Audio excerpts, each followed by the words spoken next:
Assalamualaikum, ohayo gozaimasu. Kali ini kita akan mempelajari pemisahan campuran. Tujuan pembelajaran kita kali ini ialah sebagai berikut. Sebenarnya apa itu pemisahan campuran? Kemudian apa saja contoh pemisahan campuran tersebut? Jadi, pemisahan campuran itu ialah proses memisahkan dua jenis zat atau lebih, di mana prinsipnya itu berdasarkan sifat spesies dari suatu senyawa campuran tersebut. Berbagai cara pemisahan campuran tersebut itu ada 5 cara yang akan kita pelajari di hari ini. Destilasi. Sebelum kita memulai percobaan, kita masukkan batu didih di dalam larutan yang akan kita destilasi. Fungsi penambahan batu didih itu ialah untuk mendatangkan panas di suatu wadah yang kita panaskan sehingga dia homogen pada seluruh bagian larutan tersebut.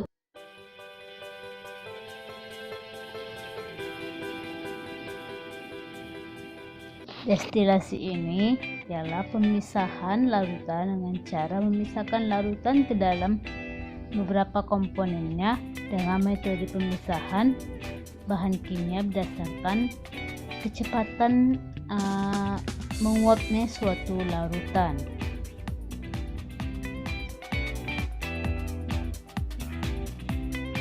Filtrasi. Ini merupakan proses pemisahan dengan cara penyaringan, di mana dalam suatu larutan itu kita menyaring campuran yang mau kita hasilkan itu ada satu.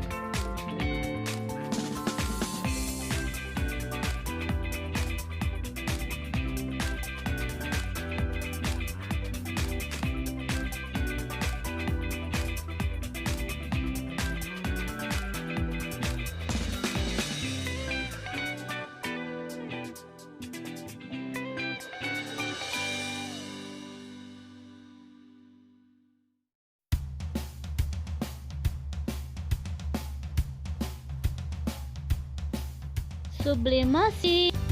Akan mengadakan percobaan pemisahan campuran dengan sistem sublimasi, ya, di mana campuran yang homogen dipisahkan dengan cara penyaringan, kristalisasi, pendilumingan, kromatografi, dan sublimasi. Alat yang kita gunakan ini gelas kimia, sendoknya atau spatula, bunsen, kasa asbes, tumpuk agi 3, cawan penguap, kemudian penggetik api, ya.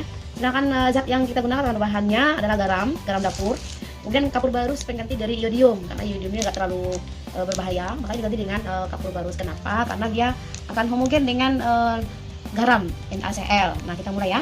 Kita campurkan antara garam dengan kapur barus ini. Di kapur barusnya dihaluskan dulu, kemudian dicampurkan seperti ini, ya. Agak susah melarut ya, yang kapur barus ini. Nah, seperti ini. Kemudian kita akan memisahkan dia kembali yang garam dengan iodium ini. Nah, bagaimana caranya? Kita panaskan seperti biasa. Kita panaskan larutan garam dapur NaCl yang sudah bercampur dengan kapur barus tadi atau sudah diganti dengan iodium. Kemudian ditutup dengan cawan penguap yang di atasnya dikasih batu es. Fungsi batu es di sini menjaga agar kalau misalnya iod atau kapur barus itu menguap, dia akan tetap tinggal di ekor cawan. Nah, kita akan melihat itu bisa tidak dengan sublimasi seperti ini terbukti kalau misalnya antara larutan garam dan kapur barus ini bisa terpisah atau tidak. Kita tunggu beberapa saat. Jadi sudah kita tunggu dalam 1 menit ini sudah nampak beberapa yang naik atau yang sudah menguap, cuman sekarang belum terlalu ada yang menempel di ekor cawan, tapi sudah bisa diamati. Jadi campuran itu tersusun dari berbagai zat yang tidak mempunyai komposisi tertentu. Nah, campuran bersifat homogen dan heterogen. Dalam campuran homogen, zat-zat pembentuk campuran tidak dapat dibedakan. Contoh gula dalam air. Campuran homogen disebut juga dengan larutan. Nah, dalam campuran heterogen, zat-zat pembentuk campuran dapat dibedakan. Misalnya campuran pasir dan kapur, dapat dibedakan mana pasir dan mana bubuk kapur.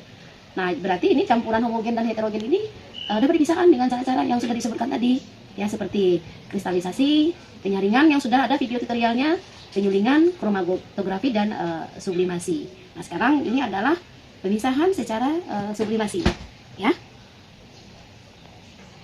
Oke, jadi berarti udah ada nampak di ekor cawan karena kita udah melakukan beberapa menit, udah bisa kita lihat. Tapi hati-hati jangan dibuka secara manualnya yang cawan ini, karena asapnya akan menguap dan itu akan mengakibatkan kerusakan pada saluran pernafasan. Jadi kalau bisa membukanya di ruangan terbuka, kemudian kita harus memakai masker untuk pengen tahunya betul atau tidak dia menguap yang kapur barus tadi dan melekat di ekor cawan tadi. Ya, coba kita buka. Nah, kita buka. Kita matikan dulu apinya untuk amannya. Kita buka. Nah, kita masukkan dulu ke sini. Oke. Bisa dilihat di sini. Nah, di ekor cawan itu adalah yang kapur barus tadi. Tadi berwarna, sekarang warnanya sudah meluruh, tinggal warna putihnya. Anda bisa lihat hampir sama dengan pemisahan campuran garam dengan pasir yang kemarin, ya. Nah, kalau yang ini di bawah ekor atau di ekor cawan, yang di atasnya dikasih batu es supaya dia melekat di ekor cawan ini. Ya, jadi tadi tata caranya kita campurkan kapur barus dengan garam, ya. Kemudian kita taruh batu es di atas cawan, lalu kita panaskan. Oke, mudah-mudahan bermanfaat dan berguna. Kromatografi. Saat ini bahan pewarna sering digunakan dalam makanan dan minuman untuk membuatnya menarik bagi konsumen. Namun tidak semua bahan pewarna aman kita konsumsi. Untuk itu diperlukan suatu metode untuk mengetahui zat pewarna apa saja yang terkandung dalam makanan kita sehingga bisa diputuskan apakah makanan tersebut aman dikonsumsi atau tidak. Metode tersebut adalah metode kromatografi. Metode kromatografi adalah metode yang digunakan untuk memisahkan zat-zat penyusun suatu campuran berdasarkan perbedaan kemampuan melarut dalam pelarut tertentu dengan menggunakan kertas sebagai medianya. Langkah-langkahnya adalah membuat garis pada salah satu ujung kertas. Meneteskan zat yang akan diuji pada garis. Garis ini ditetapkan sebagai garis acuan. Mencelupkan ujung kertas yang dekat dengan garis ke dalam pelarut. Mengamati dan menunggu beberapa saat.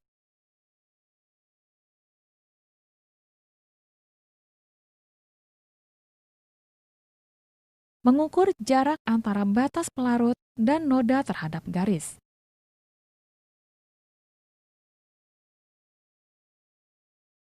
Membuat perbandingan antara jarak noda terhadap garis. Perbandingan ini disingkat dengan nama RF, yang merupakan singkatan dari retardation factor atau dikenal juga dengan retention factor. Nilai RF bukan merupakan konstanta fisika. Nilai ini bergantung pada beberapa faktor, yaitu jenis kertas, ketebalan kertas, jenis pelarut, suhu, dan banyaknya tetesan. Zat pewarna tersebut masih bisa terbaca. Untuk mengetahuinya, lakukan kegiatan berikut. Teteskan campuran pada kertas.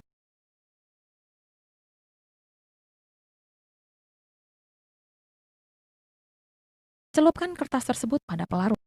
Amati apa yang terjadi. Ternyata terjadi pemisahan zat pewarna.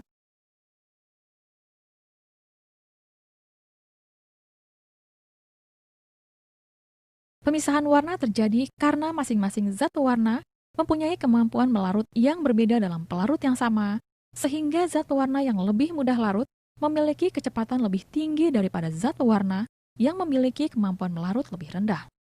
Sentrifuge.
Demikian pembelajaran kita hari ini. Arigatou gozaimasu.